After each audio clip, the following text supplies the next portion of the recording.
morning. I'm Chris MacWilliams. I'm the hatchery vet with the SEP program, Salmon Enhancement Program in BC.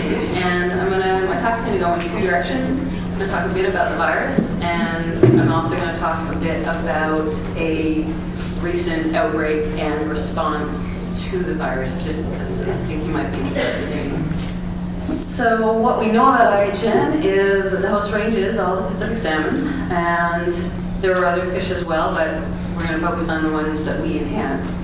The environmental conditions usually associated with an acute outbreak and high mortalities are to 14 degrees, but under experimental conditions and in real life situations, we've seen it as low as 5 or 6 and as high as 17 degrees.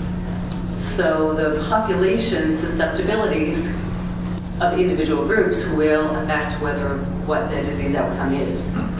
Strain of fish, there's been work showing that different family types of sockeye have different susceptibility to disease or not, or some inherent resistance in certain family lines. The age and size of fish is very important. We know that sockeye fry are uniquely susceptible up to about 2 months of age.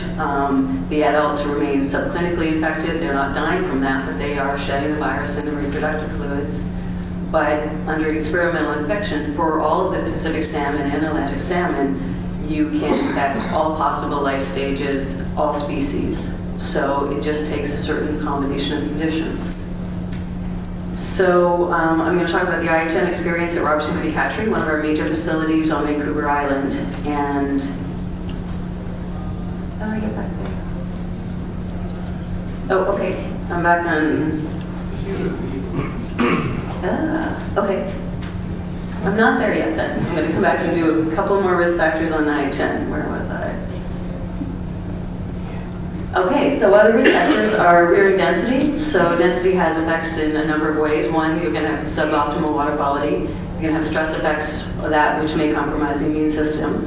And also that higher density is going to increase the contact that a naive fish may have on the pathogen or on other fish that are infected within the population. And also, any stress event can increase the population's susceptibility to disease. So any handling events or acute environmental changes are pretty important.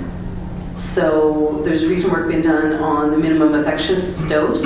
So how much virus particles do you need to get exposed to actually get sick from? And some of the work has shown that in relative terms, Atlantic salmon smolts as low as 10 plaque-forming units, and we heard about plaque or viable viral particles earlier today, so that 10 plaque-forming units per mil is enough to cause disease in an Atlantic salmon smolt. Comparatively, sockeye fry, which are also susceptible, it takes 100 to 1,000. And in Chinook, that 100 dose that will cause disease in sockeye and Atlantics will only cause a subclinical infection. Some of them will be carriers, but they're not going to be visibly sick. But to get disease in Chinook, it takes a much higher dose. It takes more like 10,000. So the virulence of IHN depends on also the type of virus.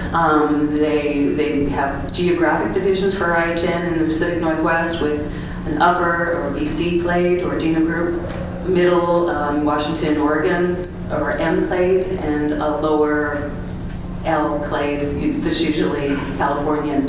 And amongst those clades and genogroups and geographic ranges, there are different susceptibilities or different pathogenicities to species. So the U group or the U clade in BC is highly pathogenic to sockeye salmon and less so the other Pacific salmon. The M clade virulence is highest in trout, so that mid-Washington, Oregon originating IHN genogroup is more pathogenic to trout. But in saying that, I also want to point out that when I say euclade is highly pathogenic to sockeye, as our first speaker of the day said, you'll lose 95% of your sockeye. The M clade is most virulent in trout, but in a trout infection, you only expect to lose about 30%. So it's not nearly as virulent, or it doesn't create as strong a disease, but it is still pathogenic in that it does create disease. In terms of transmission of the virus, it's mostly, for juveniles, definitely shed mucus, and that's the primary way that it leaves the fish and gets to other fish.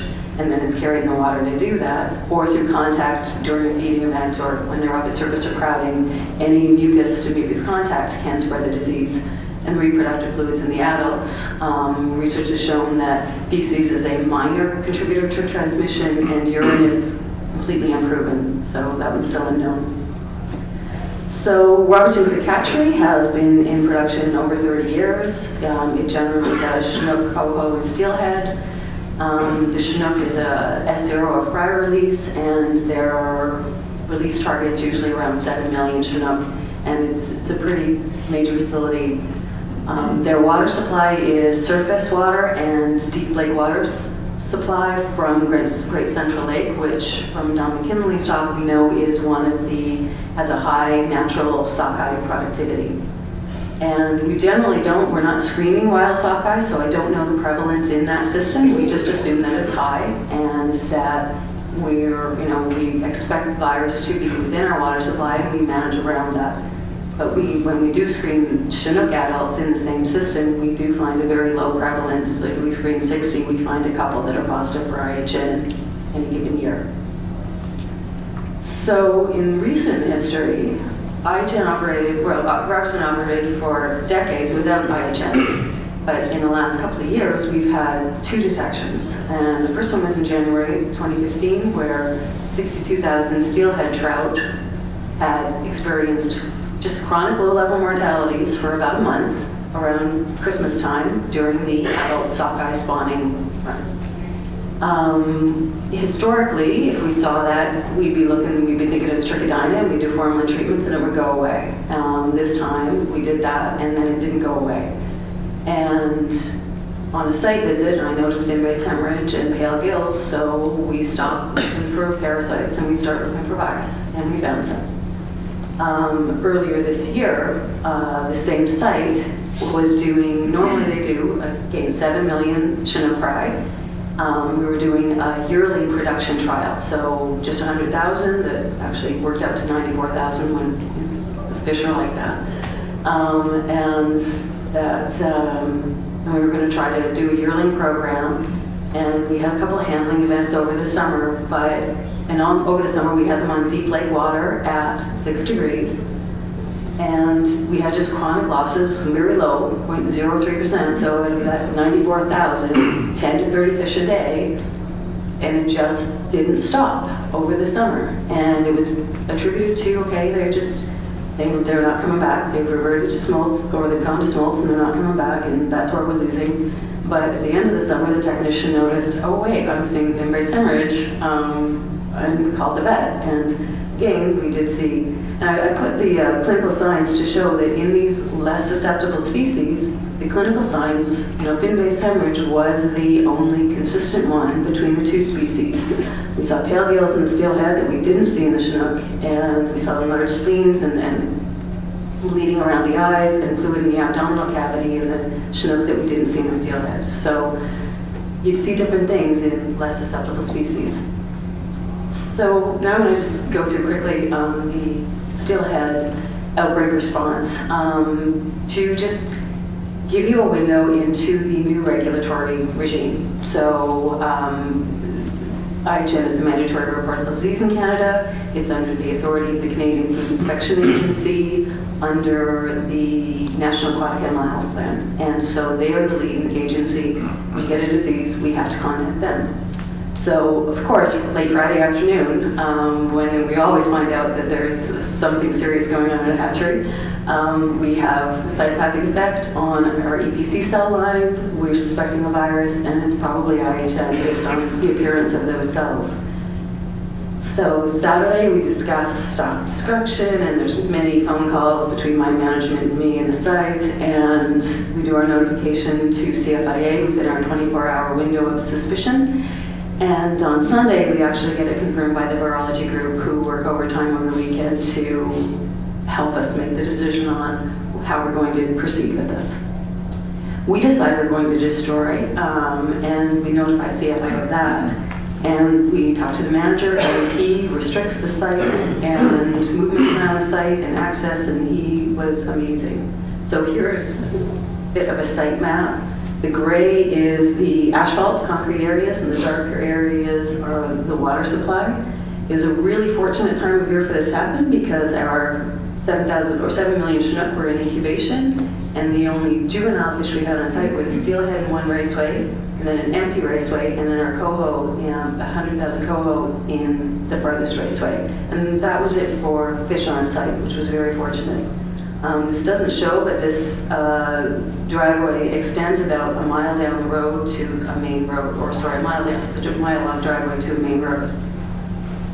So the site was secured. We had locked sign gates with quarantine signs at the road entrance. Halfway down that road, we had another barrier, so site staff could park on the side of the road, leave their vehicles there, go through a footbath, you can almost see there, into the dirty, the contaminated part of the site, and there was a dedicated truck to ferry people back and forth to their vehicles. So the inner site was considered, everything there was considered contaminated, and this allowed people to go home with their vehicles.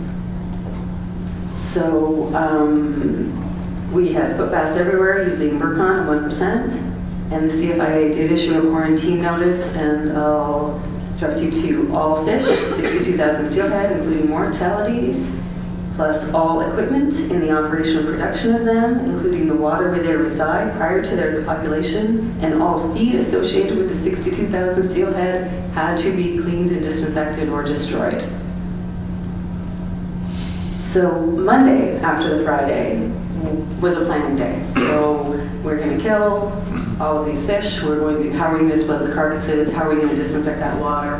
What are we going to do? And all of these discussions took place with a CFIA inspector present with a clipboard who was monitoring everything that we did. And they were there for the entire duration of this. And you'll see it goes over a week.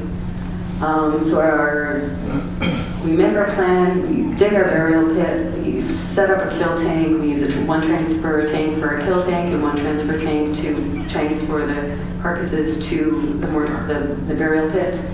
And the CFIA inspector also came in and said, okay, the first thing you have to do is you have to turn off your water to that tank. So today's a planning day, we're not going to kill anyone today, but you have to turn the water off.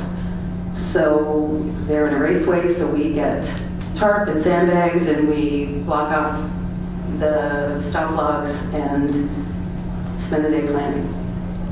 Tuesday morning we get there and we've lost 40% of our water in that raceway. It's leaked out of our barriers. So that's a big surprise, and now our DOs are 3.9, and now our humane killing experience has suddenly gotten a lot less humane.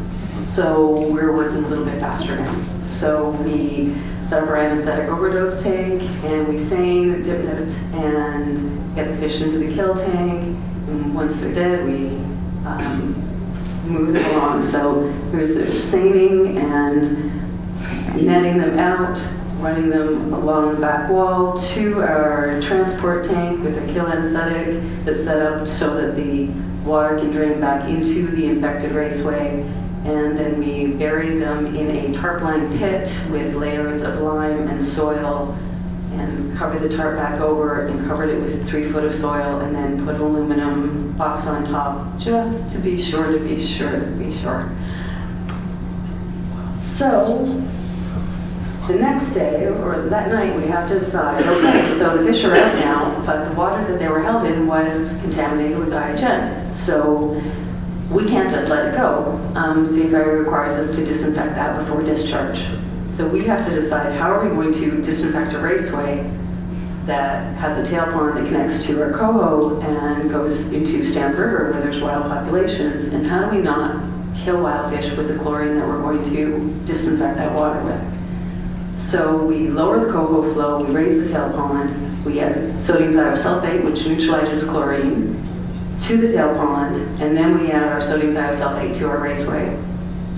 We give it the 20-minute contact time at 5 ppm chlorine, 50 ppm chlorine, and then we add more sodium thiosulfate to our tail pond because we know our container leaks, and then we add sodium thiosulfate into our raceway to neutralize after our exposure time.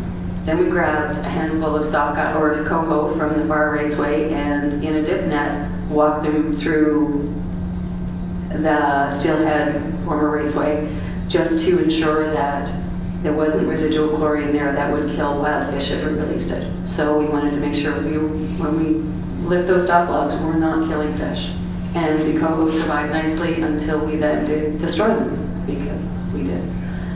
So then we discharged the water, replaced the stop logs, and then that evening, CFIA said, okay, great, we're happy with everything's going, and we've got verbals on, how are you doing? And we're very happy, but we need written SOPs for everything, and we need them today. So there was a lot of SOPs written that night. Wednesday, now we have to clean it. So in cleaning it, we pressure sprayed that raceway. We also created a ton of wastewater that needed to, we calculated the volume, estimated, added to work on to 1%, and then we had to pump that wastewater to a site that we had pre-selected with CFIA 250 meters away from our holding area. And so we pumped that wastewater up. What we couldn't pump, we shoveled out and took and made a second burial pit, and we buried that. Friday, we disinfected the raceway. We used an easy foamer, and I love these things. And if you don't have one, get one, because the vertical hold of the foam on walls, especially concrete walls, is amazing. So this was probably done a good half hour before Kevin had gotten to this point in the wall, and you really do get that really good contact time, which you wonder about in vertical surfaces when you can't really see it. So the foam really lets you see it. So we disinfected. And then after it disinfected, we filled that up, and that was Friday afternoon, end of the day, and we left it for the weekend. So between dilution and time for gunmeal breakdown in sunlight, that was how we were dealing with the raceway. Monday and Tuesday, we discharged that water. We had to then just clean, pressure spray the adjacent raceways, the tail pond, the contaminated platform that we took the nets of fish across, and there was water on the platform to the kill tank, and all of the equipment that was in the area surrounding our raceways. So there's some very nicely cleaned equipment that was stacked up. Once it was cleaned and disinfected, it was stacked away from the area. You'll never see raceways this clean again. It was amazing. Wednesday was the vehicles on site. So pickups, skaters, forklifts, front-end loaders, all the vehicles on site also had to be cleaned and surface disinfected the outsides. Plus the interior. So we hired a cleaning crew to come in and do the inside building, use quaternary ammonium on the floors and everywhere else. We had an area away from the main building that conveniently had a drain that we could use for vehicle cleaning and disinfection. And we did that to all the vehicles on site, to the degree of replacing the foam seats, because there was a tear in the vinyl cover of the forklift seats, so we had to replace the seats. It was a little overkill. So in summary, despite 30 years of success raising our stocks, past experience does not predict future outcomes. So everything's changing. Warm water, low flows, pollution, all of these iatrogenic effects are changing. So, we haven't had an IHN problem at this hatchery before, despite it always being in our water supply. We're having it now, and we've had it in 2 stocks. So we do need to make judicious selections on production strategies. So our juvenile, our supply release seems to work really well. They even though we see adult sockeye coming in, they start coming in around May, we're releasing around May. The adult sockeye aren't ripe yet, so their reproductive fluids aren't shedding virus yet. So that seems to be a safe street or a production strategy for us to go to. For the yearling production, though, on this site, we're going to have to think about that. And unless we can secure a virus-free water supply, we're always going to be at risk. So I guess that's going to be my number 1 statement is you cannot overstate the value of a virus-free water supply. So that's it. Just thought it might be